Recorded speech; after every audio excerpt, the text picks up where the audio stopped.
घटना घडलेली पाहायला मिळाली ठाकुर्ली आणि डोंबिवलीच्या मध्ये ही घटना घडलेली होती. नेमकं काय प्रकार होता आणि शिवाय 3 व्हिडिओ बाहेर आले. नेमके हे 3 वेगवेगळे व्हिडिओ कुठल्या स्वरूपाचे आहेत, काय माहिती मिळते?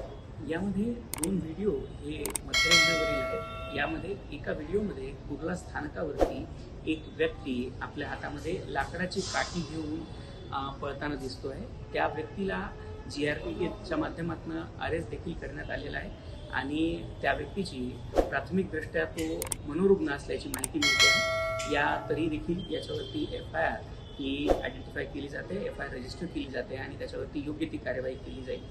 दुसरी जी घटना आहे, या घटनेमध्ये परेलवरनं अंबरनाथला जाणारी जी लोकल ट्रेन होती, या लोकल ट्रेनच्या माल डब्यामध्ये प्रवाशांमध्ये आपापसात वाद झाला. यामध्ये 4 प्रवासी हे इन्व्हॉल्व होते. यापैकी 2 प्रवासी हे ठाकुर्ली स्थानकामध्ये उतरले होते आणि 2 प्रवासी कल्याण स्थानकापर्यंत त्यांनी यात्रा केली.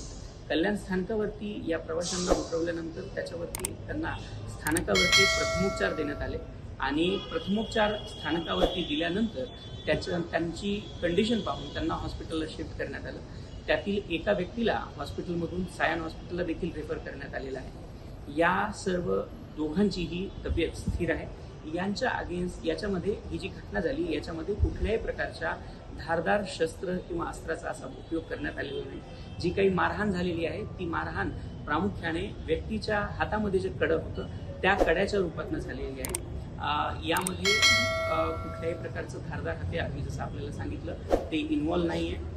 आपापसामध्ये सीटवरती कोणी कुठं बसायचं यातून झालेला हा विवाद आहे आणि आम्ही प्रवाशांना आपल्या सर्वांच्या माध्यमातून ही विनंती करू इच्छितो की कृपया आपण जो संयम दिवसभर सर्व जागी बाळगतात तोच संयम आपल्या प्रवासामध्ये देखील ठेवावा आणि या संयमाच्या माध्यमातून आपण आपली जर्नी सुरक्षित करू. आणि सहयात्र्यांना देखील ही विनंती आहे की कृपया त्यांनी अशा ज्यावेळेस घटना होतात त्या घटनांमध्ये आपण त्याची घटना पहिले थांबवण्याचा प्रयत्न करावा. जर ते शक्य नसेल तर त्याची माहिती लगेच रेल्वे प्रशासनाला द्यावी, ज्यातून आपण याच्यावरती योग्य ती कार्यवाही करून अशा कुठल्याही घटनेला मोठ्या घटनेमध्ये परावर्तित होण्यापासून थांबवू शकतो.